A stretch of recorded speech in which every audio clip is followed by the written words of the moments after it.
same music? You got me with the kids? She's wearing a neck She's gonna hat. crash this afternoon or something. Yes, she is. Hopefully we get her too. Either that or Greg's on watch this afternoon, one of the two. I don't know, he might crash too. Maybe everybody will crash. Everybody might be happy with that. Then there'll be the dog. Getting beyond yourself, that's They usually crash a too. full-time job, isn't it? You ever have anybody tell you, get over it? You ever tell yourself it's time to get over it? It's time to go on. You're struggling with it, Benita. He wants me to sign in. Never used to do this. It's probably an update. Well, yeah, and you can't sign in because it probably has to go through internet if you don't have internet, so. And it's probably your password. You can take it out. So, Technology. When it yeah, works, it's technology, great. it's a good thing. Yep.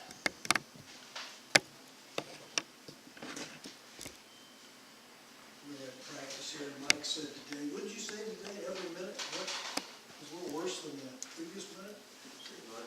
Did you ever have one of them days?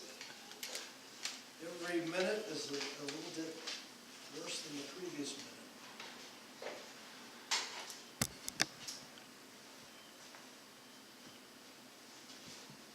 Alexander, the terrible world, very bad day.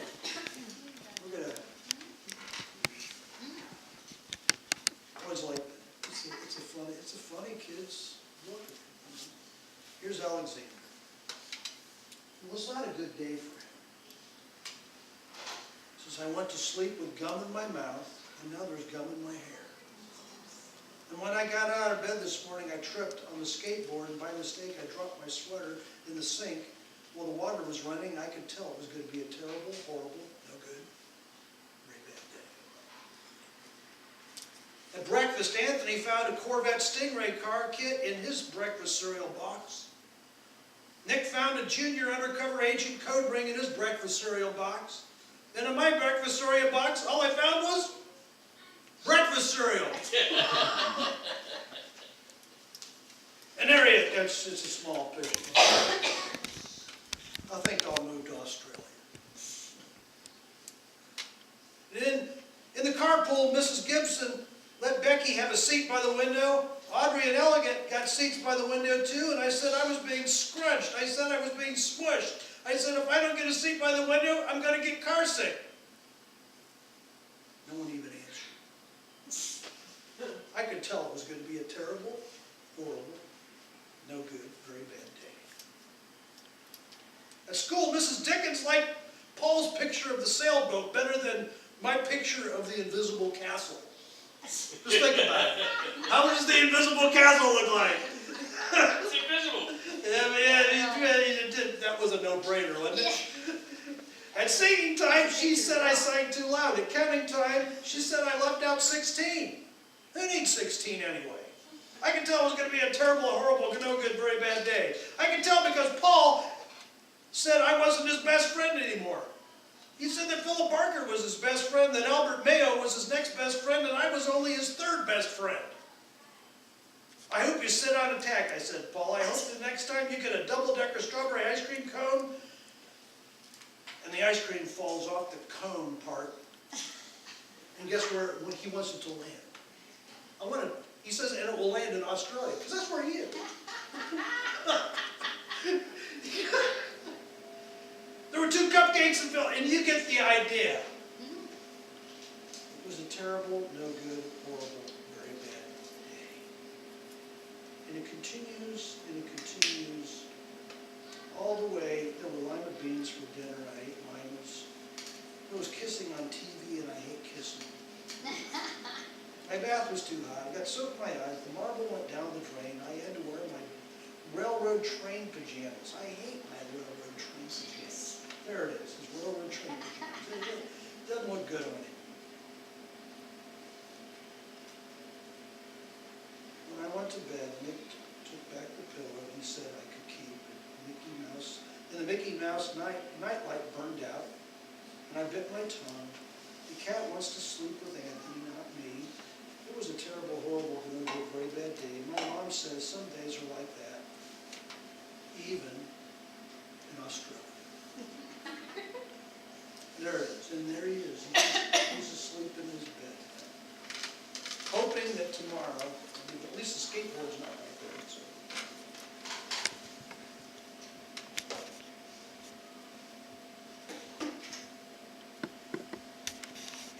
How do you have a great day?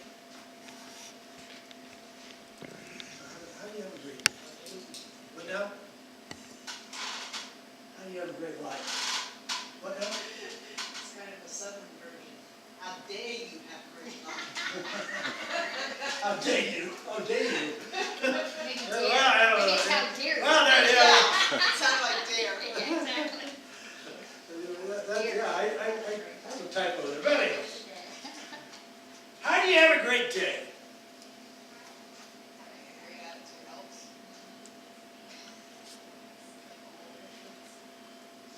Concentrate on the positive and not the negative. Don't sweat the small stuff. How's it gonna happen? This is a simple concept. Action, top, beat. It's a simple concept. One day at a time. Jen's learning music. How's it gonna happen? She wanted it perfect today. I said, it ain't gonna work today. We're not gonna get it perfect today. But you know what? If she practices, keeps going, one day at a time, and you string a number of days, and you practice, and you work, and you do this, and you do that, guess what? Eventually, you're gonna have a great day on Sunday morning. She won't be stressed out, trying to get the copier to work and all sorts of things. She's trying to get that to have happen. And you know, she's got pink sheets and other colored sheets and all sorts of sheets. Well, that was that's what it was. But it has to happen one day at a time. So how does it happen one day at a time?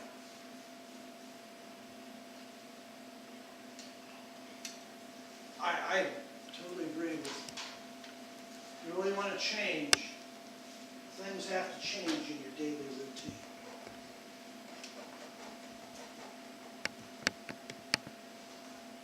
Because, like Jen, if she wants to sing, I don't think she minds me talking. You can talk to her very good. She minds me using her, then, you know, it's all right. And I won't do it no more. But you know, so how's Jen going to have a better next Sunday or the next Sunday or the next Sunday? Or I bet she had a horrible one or something. Because she's not. She well improved since the week before. You know, she's on a trajectory, a good one. If she continues to practice and it has to happen. Her daily routine has to change. She's got to put music in her daily routine now. She's got to do something different, because if she does not put music in her daily routine, what's going to happen? She'll just replay. You know, it's because some of the songs, like we had all new songs this week compared to last week. So everything's brand new. Well, guess what? Next week will probably be all brand new too. No repeat songs probably. Everything's brand new all the time. Well, after a while, if you really work at it and get, that's how it happens. A person's daily routine must change in order to have real change.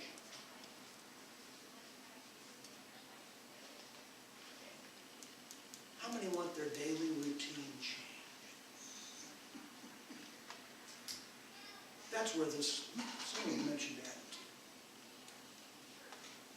You don't have to change your daily routine. You get to change your daily routine. How about that? See?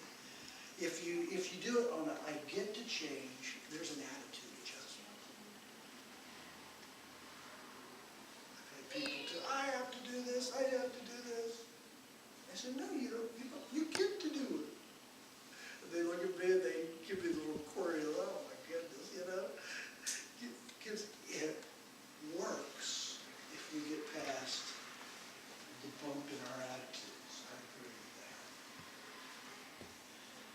The biggest hindrance in our Christian life is, what did we talk about last week? What did we say? Ourselves. No, that's not what we said. Our relationship with God. Our relationship with God is our biggest hindrance.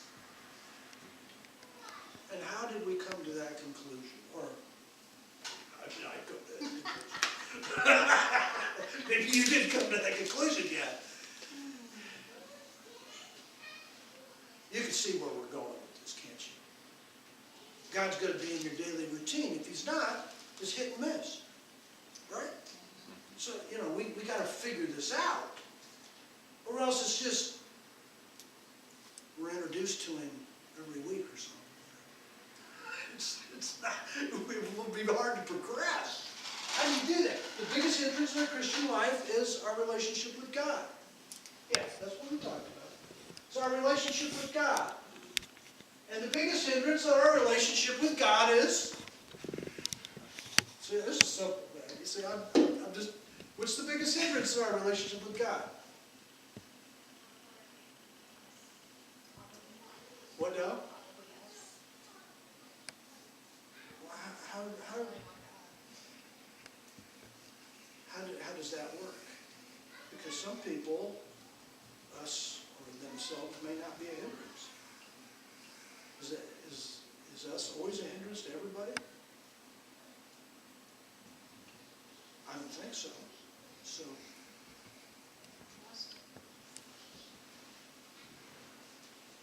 yeah, trust. And why don't we trust? That's good. Why don't we trust?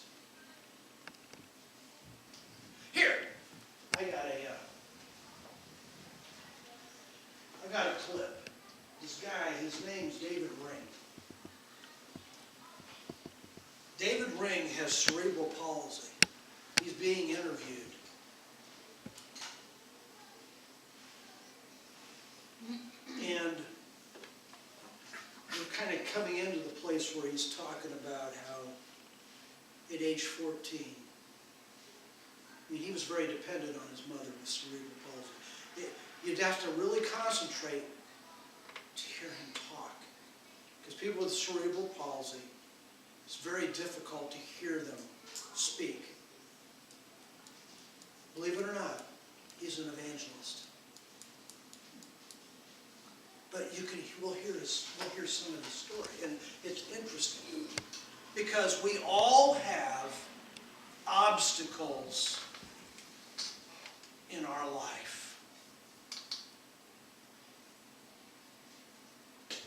What's bigger? Is our God bigger than our obstacles, or our obstacles bigger than our God? And this has to do the biggest hindrance in our relationship with God.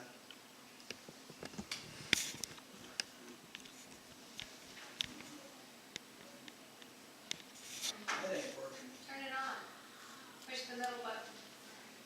God don't do anything. And we had a 14-year-old boy, James. And baby, I beg God,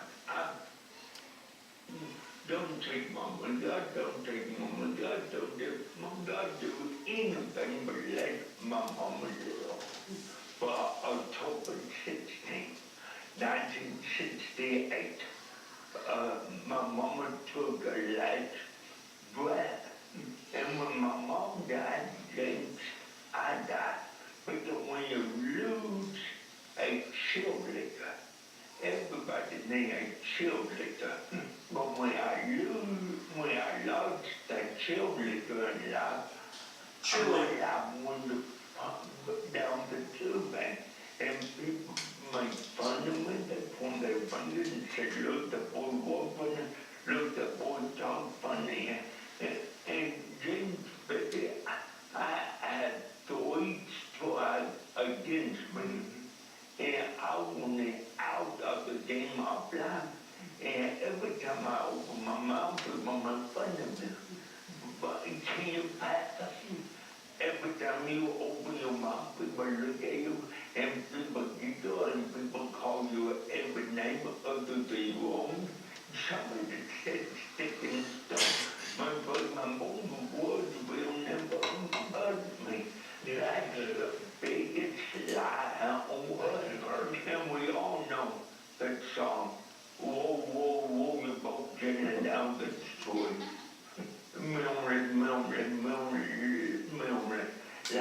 it's nothing but green. Well, whoever wrote that is an idiot. Life is a nightmare for many people. And I gave up. But one night I went to church. But I got by accident. Can I ask you this, when your mother was gone, and you were asking God not to let this happen, did you have some animosity in your heart for a while toward God? Absolutely. My daddy was a Baptist preacher. I was brought up in the church. I went to church 9 months before I was ever born. You know? So I knew all the God so loved stuff.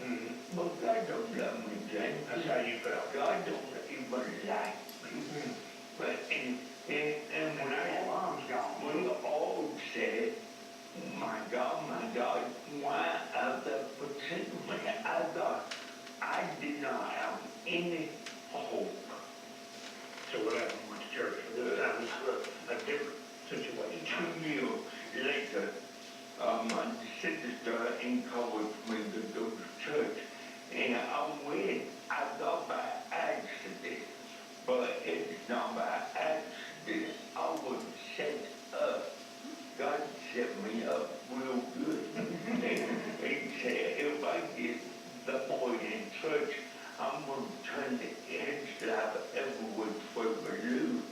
And that night I found myself at the old working altar. And I said, Lord, I know I'll never to give you but a broken life.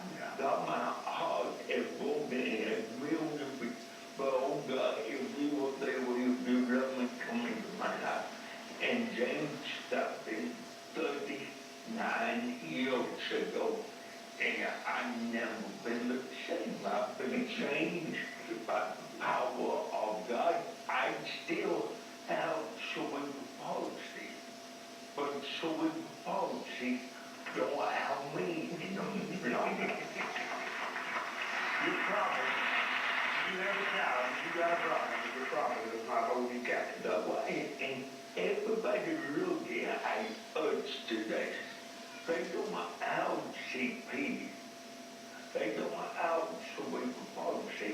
But I guarantee you, everybody got something to overcome. And they might look good on the outside, but they are falling apart on the inside. And God took a broken life, and I've never been the same. You know, Dave, that's the way we all have to come to God, in our brokenness Yeah, and need, and say, God, take our life yeah, and do what you want with yeah, it. yeah. And so many people think, James, that cerebral palsy is a handicap. It's not. It's a platform to tell my story. Some people think it's a disability. It's not. It's a platform to tell my story. Some people think it's a problem. It's not a problem. It's an opportunity to tell my story. Some people think it's a burden. It's not a burden. It's a blessing to tell my story. And Paul said in Philippians 1:12, these things happen to me to further the gospel. And I thank God.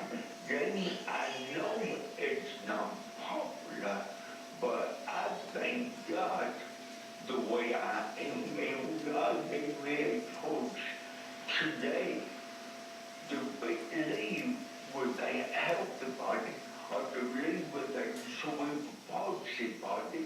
I think cerebral palsy in there because when I am weak, then he is strong. It's either. What do you think about what he's saying? What do you think about that? If he had the choice, if God would heal and you say, I don't want to heal,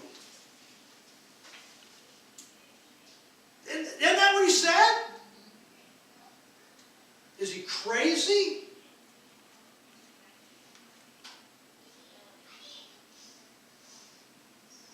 No, the thing that struck me was, he says, first of all, I may have CP, but CP doesn't have me, That's exactly right. okay? And secondly, it's a platform and an opportunity to share my story.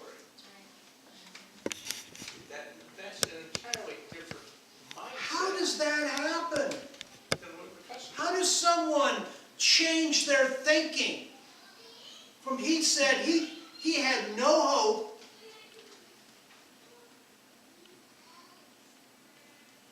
to this place.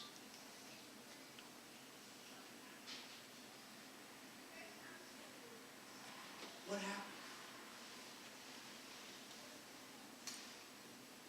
He met God.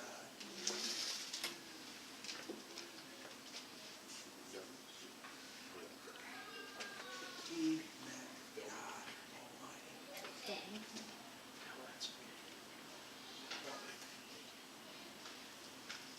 in his whole, it did, he says, from that very day he got changed. Not everything changed that day. I think we could say that was the start of the change. But he didn't know all those Bible verses. He quotes the Bible. He don't know Bible verses. The minute that he got, he doesn't know. He can't. The start of real change happened that day. That day, he maybe for the first time really had hope. That he got into the Bible. He got into God. He opened his life to him. He spent time with God. He had to. So the biggest hindrance in our relationship with God is, it might be different for each one of us here. But I submit, we really don't know God. And when we don't know Him, how do you trust Him? Because isn't that what Kathy said? Well, we don't trust God. Well, why don't we trust Him? A, how do you trust someone you don't know? Well, or B, we lack an ongoing first love, passion, and desire for God. Well, the reason that we really don't have a relationship with God, I really don't want to spend time with Him. Everything else under the sun is worthy of my time.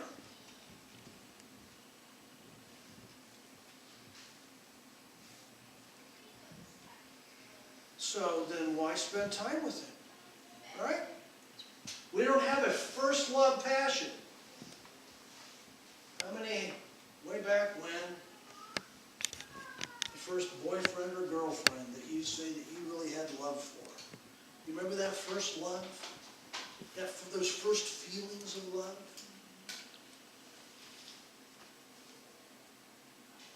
I'd say I would assume that you have that first love with Mark, don't you? Eleanor? How is that?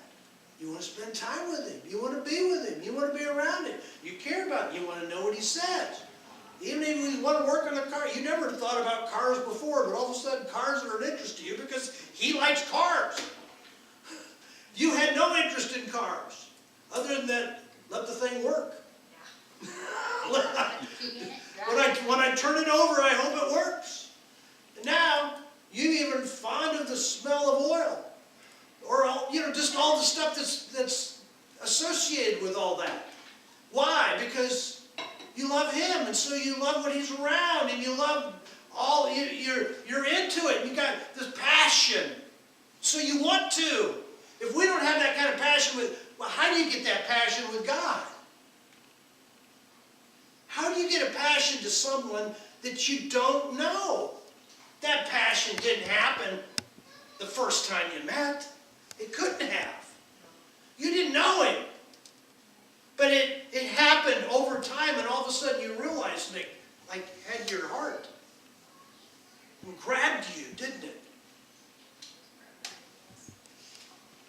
It snuck up on you. But you had to spend time. I submit, if you start spending time with God, eventually your heart's going to get grabbed.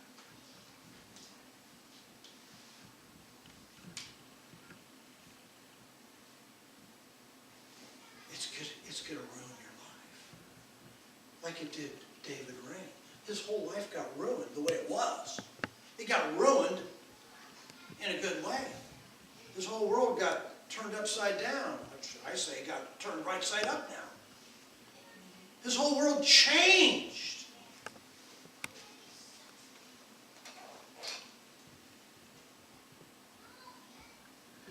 We lack a first love passion for God because we really don't know God. It's either ignorance or deception. We don't know God, so we don't have a first love because we're ignorant or deceived that really He's not all what He's cracked up to be.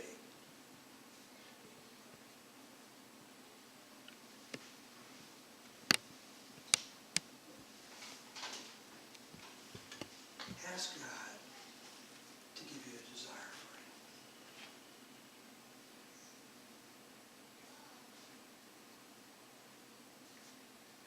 Start spending some time.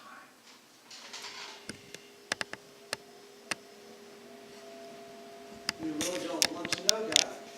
Or could it be that? I really don't want to get to know Him. I'm not sure how to get around that one. That's one reason why we don't know God, is because we really don't want to know Him. Either we're selfish and self-centered, or we got rebellion in our heart. We really don't. We want to live our own life. We don't want to kick God totally out. We just want Him not on the inside, making the inside decisions. We really don't know God because we don't spend time with Him. That's the bottom line. Today's message. We don't need a new strategy for life or a new plan. We need what? I don't need a new strategy for life or a new plan. I need what?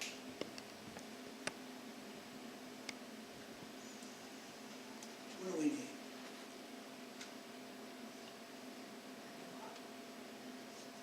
What? A new heart. How do you get a new heart?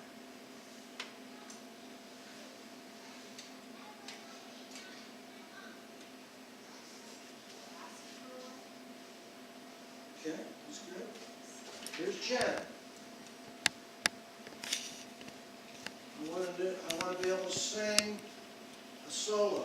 Someday I have this vision for her. She's going to be singing the lead. So I have a vision. It's out there.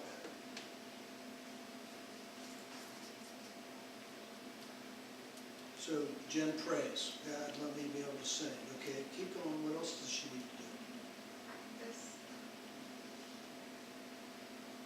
She needs to give time to it. Spend time. Okay, if we want a desire, first love desire, and a real connection with God, we got to spend time with Him. It's not going to happen any other way. I'd like to give you another way. And little by little, by little, by little, by little, by little, by little, by step, by step, by step, you'll get close to Him. And you'll change. That's how it works.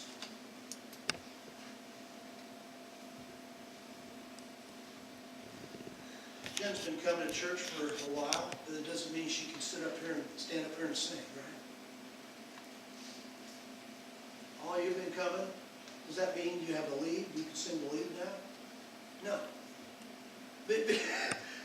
Being in the building, like someone says, just going to church don't make you a Christian. Just like going into the garage don't make you a car. I mean, just because you show, it's how you engage with it on a personal basis. To me, this is the verse of the year, the verses of the year. Here's Paul in Philippians chapter 3, verse 8. To truly know Him, Jesus. Let's say this together. Let's put Jesus in right there. It says Him, that's who it is. To truly know Jesus means letting go of everything from my past and throwing all my boasting on the garbage heap. Okay, what is it means letting go what?